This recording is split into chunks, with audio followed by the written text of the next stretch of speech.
Selamat pagi buat anak-anak kami. Sekarang kita melanjutkan materi pembelajaran kita pada mata pelajaran DKTPT atau dasar-dasar konstruksi dan teknik pengukuran tanah untuk kelas 10 DPIB, Desain Permodelan Informasi Bangunan. Dengan kelanjutan materi yang kita bahas kali ini adalah jenis-jenis konstruksi bangunan. Untuk lebih jelasnya kita langsung masuk pada materinya. Yang pertama adalah jenis-jenis konstruksi bangunan. Konstruksi gedung. Konstruksi gedung pada umumnya terdiri dari struktur bawah dan struktur atas. Struktur bawah di sini maksudnya adalah pondasi dan struktur bangunan yang berada di bawah permukaan tanah. Sementara struktur atas adalah struktur bangunan yang berada di atas permukaan tanah seperti kolom, balok, pelat, tangga, dan lain sebagainya. Yang pertama yang kita bahas adalah pondasi. Pondasi ini adalah tergolong di dalam struktur bawah. Yang dimaksud dengan pondasi adalah komponen struktur paling bawah dari sebuah bangunan. Meski tidak terlihat secara langsung saat bangunan sudah selesai, namun secara fungsi struktur, keberadaan pondasi tidak boleh terabaikan. Perlu perencanaan yang matang, karena salah satu faktor yang mempengaruhi keawetan atau keamanan bangunan adalah pondasi. Jadi di dalam pengerjaan konstruksi gedung ini, titik tumpuan yang lebih utama di dalam konstruksi bangunan adalah pondasi, karena pondasi ini adalah tempat untuk menampungnya beban-beban yang berada di atasnya. Jadi di dalam merencanakan pondasi ini harus direncanakan secara matang-matang atau tidak sembarangan dibuat begitu saja, karena ini adalah titik tumpuan dari komponen-komponen yang ada di atasnya. Itulah yang dimaksud dengan pondasi. Kemudian fungsi pondasi adalah sebagai perantara untuk meneruskan beban struktur yang ada di atas muka tanah dan gaya-gaya lain yang bekerja ke tanah pendukung bangunan tersebut. Itu fungsi dari pondasi. Yang bagian A, syarat-syarat pembuatan pondasi. Tentu kita bertanya setelah kita tahu pengertian pondasi juga fungsinya, lalu kita bertanya syarat-syarat pembuatan pondasi. Syarat-syarat pembuatan pondasi yang baik ada beberapa hal. Yang pertama adalah konstruksi pondasi harus kuat untuk menopang beban konstruksi bangunan yang berada di atasnya. Itu syarat yang pertama. Harus kuat untuk menopang beban konstruksi bangunan yang ada di atasnya. Kemudian syarat yang kedua dalam pembuatan pondasi adalah bahan pembuatan pondasi harus menggunakan bahan-bahan yang tahan lama dan tidak cepat rusak, agar kerusakan pondasi tidak mendahului kerusakan bangunan yang ada di atasnya. Tentu syarat untuk pembuatan pondasi yang baik yang kita perhatikan yang kedua adalah dari bahannya. Kita harus menggunakan bahan-bahan dalam pondasi itu yang memang layak dan tahan lama dan yang sesuai dengan standar yang sebenarnya. Saya ambil salah satu contoh pada saat pemasangan pondasi. Tentu di sana pada saat menggunakan atau memasang pondasi itu kita membutuhkan seperti pasir, semen untuk melakukan pasangan di dalam pondasi. Tentu kita memperhatikan pasir. Apakah pasir itu bagaimana daya lumpur yang ada di pasir tersebut, apakah layak untuk digunakan atau tidak. Kemudian syarat yang ketiga adalah konstruksi pondasi harus dapat menahan gaya-gaya dan tekanan-tekanan yang berasal dari luar, yaitu kemungkinan terjadinya gerakan tanah, baik secara mengembang atau menyusut, bahkan gerakan tanah karena gempa bumi. Tentu di dalam membuat pondasi ini kita harus memperhatikan gaya-gaya atau tekanan-tekanan yang berasal dari luar. Ini maksudnya di sini adalah faktor dari alam, contohnya gempa bumi.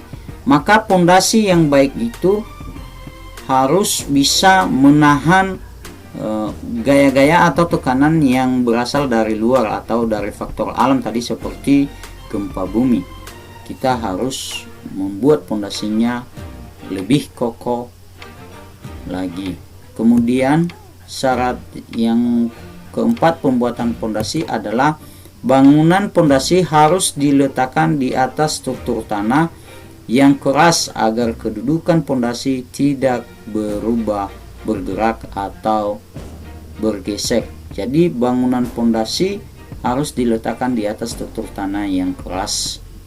Maksudnya di sini agar kedudukan pondasi tidak berubah, bergerak atau bergesek. Tentu di dalam struktur tanah ini juga dipengaruhi oleh pondasi.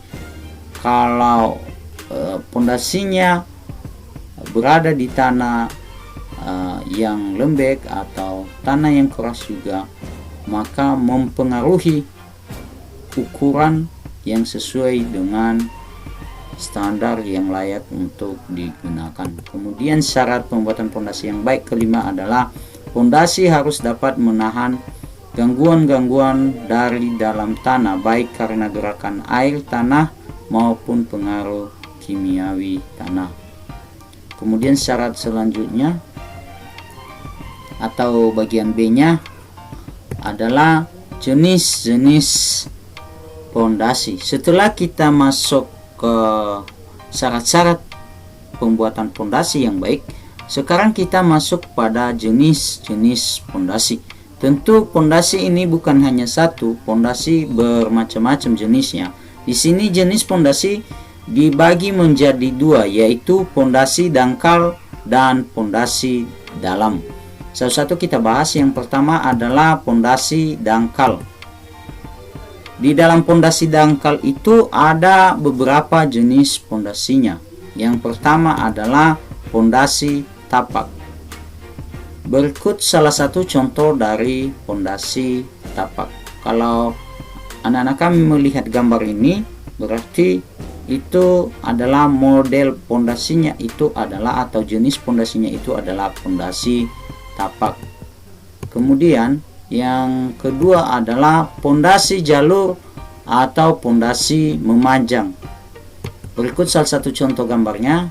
Nah, ini sering kita gunakan, ini adalah pondasi jalur atau pondasi memanjang. Kemudian bagian tiganya atau bagian C-nya adalah pondasi tikar. Berikut salah satu contoh gambar pondasi tikar. Selanjutnya yang bagian D adalah pondasi sumuran. Berikut salah satu contoh gambar pondasi sumuran. Dan yang kelima atau F adalah pondasi umpak. Berikut salah satu contoh gambar dari pondasi umpak. Kemudian yang bagian G-nya adalah pondasi plat beton jalur. Berikut salah satu contoh gambar dari pondasi plat beton jalur. Kemudian setelah kita membahas jenis pondasi dangkal, sekarang jenis yang kedua adalah pondasi dalam. Pondasi dalam adalah pondasi yang didirikan permukaan tanah dalam kedalaman tertentu di mana daya dukung dasar pondasi dipengaruhi oleh beban struktural dan kondisi permukaan tanah. Pondasi dalam biasanya dipasang pada kedalaman lebih dari 3 meter di bawah elevasi permukaan tanah. Jadi pondasi dalam ini biasanya dipasang pada kedalaman lebih dari 3 meter di bawah elevasi permukaan tanah. Jadi ini dipasang lebih dari 3 meter di bawah elevasi tanah, maka itu adalah pondasi dalam. Berikut adalah jenis-jenis pondasi dalam. Yang termasuk di dalam jenis-jenis pondasi dalam ini, yang pertama adalah pondasi tiang pancang. Berikut salah satu contoh gambar pondasi tiang pancang. Nah, ini dia pondasi tiang pancang. Selanjutnya bagian B-nya adalah pondasi piers atau dinding diafragma. Berikut salah satu contoh dari pondasi brief atau dinding diafragma. Ini. Kemudian selanjutnya bagian C-nya adalah pondasi caisson atau board pile. Berikut salah satu contoh gambar dari pondasi caisson atau board pile.